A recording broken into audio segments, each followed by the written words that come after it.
Jadi tanpa penjaga tuh yang kedua tuh ya, mereka langsung lari, sujud ataupun mencium batu nisan.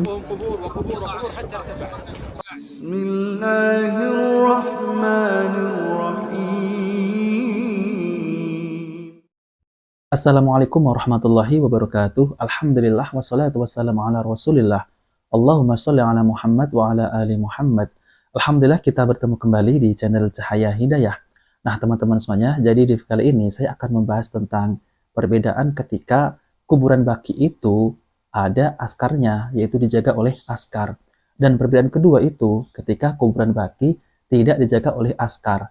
Nah teman-teman semuanya, jadi ketika kuburan baki dijaga oleh askar, maka para peziarah itu mentaati peraturan yang ada di tempat tersebut, yaitu tentang adab-adab berziarah. Akan tetapi ya, ketika askar itu sedang istirahat, ya, mereka peziarah kubur langsung mencium batu nisan. Bahkan ada yang sujud di atas batu, yaitu di atas kuburan. Nah, teman-teman semuanya, inilah perbedaan ketika kuburan baki ini dijaga oleh askar, maka tidak ada khurafat-khurafat yang terjadi di baki. Tapi ketika setelah askar istirahat, mereka mencium-cium batu, kemudian sujud di atas kuburan baki. Nah, teman-teman semuanya, mari kita simak videonya. Nah, mereka mencium kuburan ya.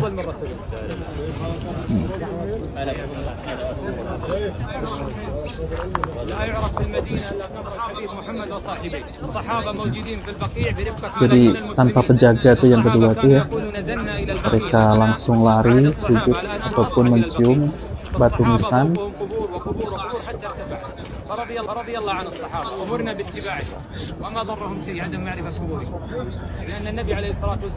Dan ketika ada penjaga ya, tidak ada satupun yang berani.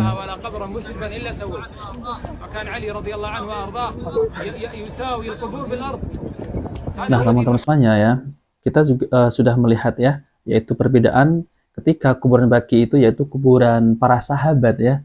Ketika ada penjaga, mereka tidak berani untuk mencium-cium kuburan, bahkan sujud di atas kuburan ya. Dan perbedaan yang kedua, tidak ada penjaganya, mereka langsung lari dan mencium kuburan.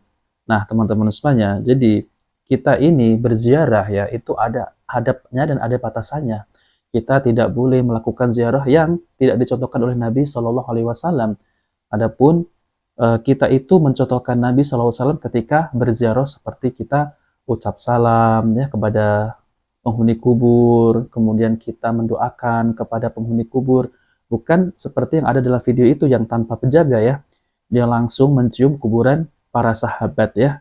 Nah teman-teman semuanya, lalu bagaimana ya tentang adab-adab ketika berziarah di kubur ataupun di kuburan baki ataupun di kuburan di mana saja, yaitu kuburan kaum muslimin. Nah teman-teman semuanya, lalu bagaimana adab-adab dalam berziarah kubur sesuai sunnah Nabi Shallallahu Alaihi Wasallam, yaitu sesuai dengan tuntunan Nabi Shallallahu Alaihi Wasallam, bukan seperti yang ada dalam video ini ya. Nah teman-teman semuanya, jadi saya akan tampilkan penjelasan dari Ustadz Dr. Khalid Basalamah MA Hafidhahullah Ta'ala, yaitu tentang ziarah kubur. Mari kita simak videonya. Bagaimana tata cara ziarah ke kubur? Apakah ada doa atau surah khusus yang dibaca pada saat ziarah? Bagaimana dengan kebiasaan menabur bunga dan penyiraman air di kuburan? Ya. Tentu saja kalau yang kita lihat dari hadis Nabi SAW, beliau sering berziarah baki di hari Senin dan Kamis, kuburan para sahabat. Nabi SAW datang dan Nabi mengucapkan salam kepada mereka. Di antara doanya adalah Assalamualaikum dara qaumin mu'minin. Keselamatan bagi kalian wahai penghuni tempat orang-orang beriman. Dalam satu riwayat dikatakan antumus sabiquna nahnu insyaallah bikum lahiqun. Kalian telah mendahului kami dan kami akan menyusul kalian. Ghafarallahu al-mustaqdimina minkum wal mustakhirina minna. Semoga Allah memaafkan orang-orang yang terdahulu di antara kalian dan orang yang menyusul di antara kami, gitu kan? Maka ini doa, dan Nabi SAW sering mendoakan mereka. Allahumma ighfir lahum warhamhum wa'afihim wa'fu anhum. Maafin mereka ya Allah, rahmati mereka ya Allah, gitu kan? Dan berikanlah kepada mereka keselamatan dan seterusnya. Kita boleh berdoa. Itu doa yang saya tahu, yang ziarah kubur. Kalau masalah menyiram dengan air, menabur bunga, belum pernah ada riwayat ini. Tidak pernah ada riwayat masalah ini. Jadi tidak ada hubungannya antara air yang disiram di kuburan dengan selamatnya orang itu nanti dari siksa kubur. Tidak ada hubungannya sama sekali. Sama dengan orang berlebihan memasang marmer, pakai pagar, pakai kelambu. Ada hadis Nabi SAW mengatakan kepada Ali bin Abi Thalib, wahai Ali, saya wasiatkan kepadamu jangan kau temui kuburan di muka bumi kecuali kau samaratakan dengan tanah. Jadi seperti taman makam pahlawan itu sebenarnya kuburan ideal. Jadi rata sama tanah, cuma kotak saja begitu.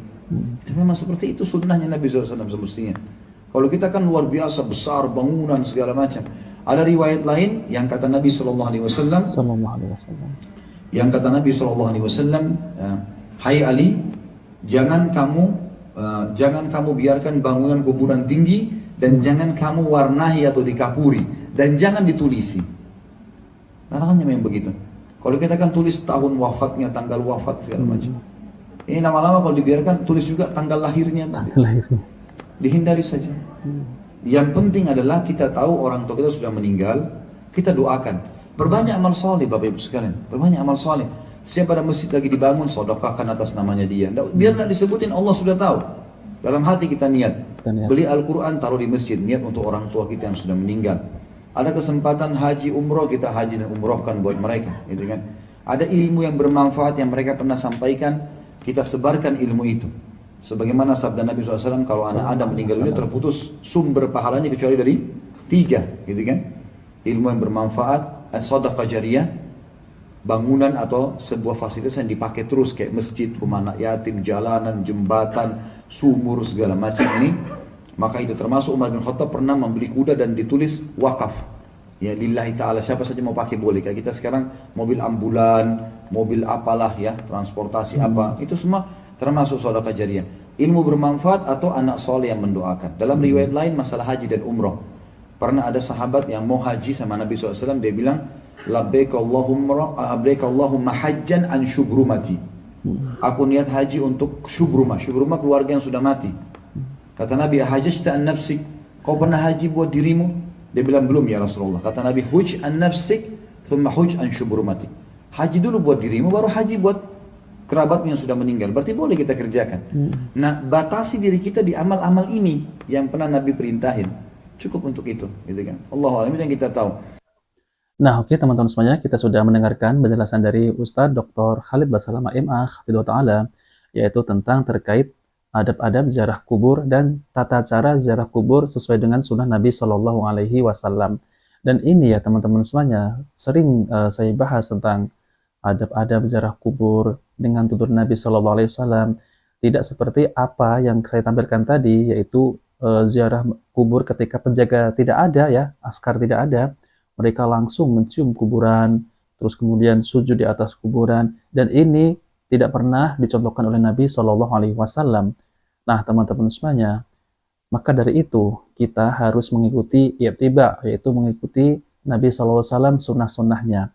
Nah, teman-teman semuanya, mari saya akan bacakan hadis tentang ziarah kubur. Ziarah kubur adalah sebuah amalan yang disyaratkan dari Buraidah ibnu Husayb radhiyallahu anhu.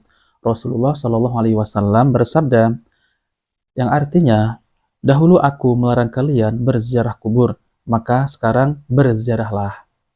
Hadis riwayat Muslim nomor 977. Kemudian, teman-teman semuanya, hikmah ziarah kubur. Ziarah kubur adalah amalan yang sangat bermanfaat, baik bagi yang berziarah maupun yang diziarahi. Bagi orang yang berziarah, maka ziarah kubur dapat mengingatkan kepada kematian, melembutkan hati, membuat air mata menetes, mengambil pelajaran, dan membuat zuhud terhadap dunia. Kemudian Nabi Shallallahu Alaihi Wasallam bersabda, yang artinya, dahulu aku melarang kalian untuk berziarah kubur. Sekarang berziarahlah karena ziarah dapat melembutkan hati, membuat air mata menetes, dan mengingatkan akhirat. Dan janganlah kalian mengucapkan al-hurj. Al-hurj adalah ucapan yang batil. Lihat Majmu' halaman 3 nomor 310 Maktabah Syamilah. Hadis riwayat Al-Hakim dan disahihkan oleh Syekh Albani dalam Ahkamu Janais halaman 229. Dalam hadis tersebut Rasulullah Shallallahu Alaihi Wasallam menjelaskan hikmah di balik ziarah kubur.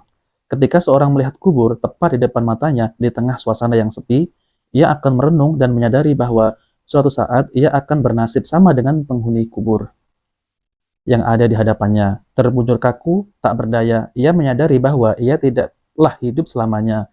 Ia menyadari batas waktu untuk mempersiapkan bekal menuju perjalanan yang sangat panjang, yang tiada akhirnya adalah hanya sampai ajalnya tiba saja.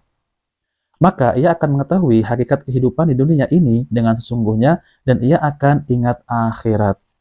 Bagaimana nasibnya nanti di sana, apakah surga atau malah neraka. Nah, teman-teman semuanya, selain itu, ziarah kubur juga bermanfaat bagi mayit yang diziarahi karena orang yang berziarah diperintahkan untuk mengucapkan salam kepada penghuni kubur, yaitu mengucapkan salam kepada mayit, mendoakannya, dan memohonkan ampunnya untuknya. Tetapi ini khusus untuk orang yang meninggal di atas Islam.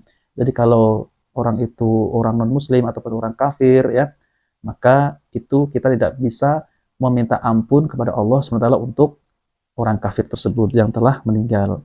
Kemudian hadis ini ya dari Aisyah radhiyallahu anha, Nabi pernah keluar ke Baqi, lalu beliau mendoakan mereka. Maka Aisyah menanyakan hal tersebut kepada beliau. Lalu beliau menjawab, sesungguhnya aku diperintahkan untuk mendoakan mereka. Adapun jika mayit adalah musyrik atau kafir, maka tidak boleh mendoakan dan memintakan ampunan untuknya. Berdasarkan sabda Nabi Shallallahu Alaihi Wasallam bersabda, Nabi pernah menziarahi makam ibu beliau, lalu beliau menangis. Tangisan beliau tersebut membuat menangis orang-orang di sekitarnya. Lalu beliau bersabda, aku meminta izin kepada Rabbku untuk meminta ampunan untuk ibuku, tapi dia tidak mengizinkannya. Dan aku meminta izin untuk menziarahi makam ibuku, maka dia mengizinkannya. Maka berziarahlah kalian karena ziarah tersebut dapat mengingatkan kalian kepada kematian. Hadis ini diriwayatkan oleh riwayat Muslim. Dalam hadis ini juga terdapat dalil bolehnya menziarahi makam orang kafir dengan tujuan hanya untuk mengambil pelajaran saja, bukan untuk mendoakannya. Nah, teman-teman semuanya, kemudian kita diperingatkan yaitu rambu-rambu untuk berziarah ke kuburan, ya.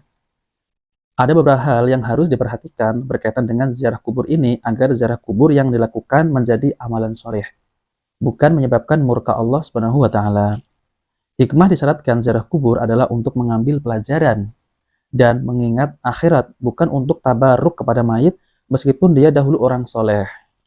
Syekh Shalih Al-Fauzan Hafizahullah mengatakan, hendaknya tujuan ziarah kubur adalah untuk mengambil pelajaran, nasihat, dan mendoakan mayit. Jika tujuannya adalah untuk tabaruk dengan kubur atau melakukan ritual penyembelihan di sana dan meminta mayit untuk memenuhi kebutuhannya dan mengeluarkannya dari kesulitan, maka ini ziarah yang bid'ah lagi menuju kepada kesyirikan. Kemudian tidak boleh mengkhususkan waktu-waktu tertentu untuk berziarah karena hal itu tidak ada dalilnya. Kapan saja ziarah itu dibutuhkan, maka berziarahlah. Ingatlah sebaik-baik petunjuk adalah petunjuk Nabi Shallallahu Alaihi Wasallam. Di antara hal yang tidak ada tuntunannya juga adalah kebiasaan menabur bunga di atas kuburan, ya. Pentaklid Matan Abi Syuja, kitab fikih mazhab Syafi'i berkata, di antara bid'ah yang diharamkan adalah menaburkan atau meletakkan bunga-bunga di atas jenazah atau kubur karena hanya buang-buang harta. Nah, teman-teman semuanya, semoga penjelasan ini bisa dipahami. Jika video ini bermanfaat, jangan lupa like dan subscribe di channel Cahaya Hidayah. Wabillahi taufiq wal hidayah. Wassalamualaikum warahmatullahi wabarakatuh.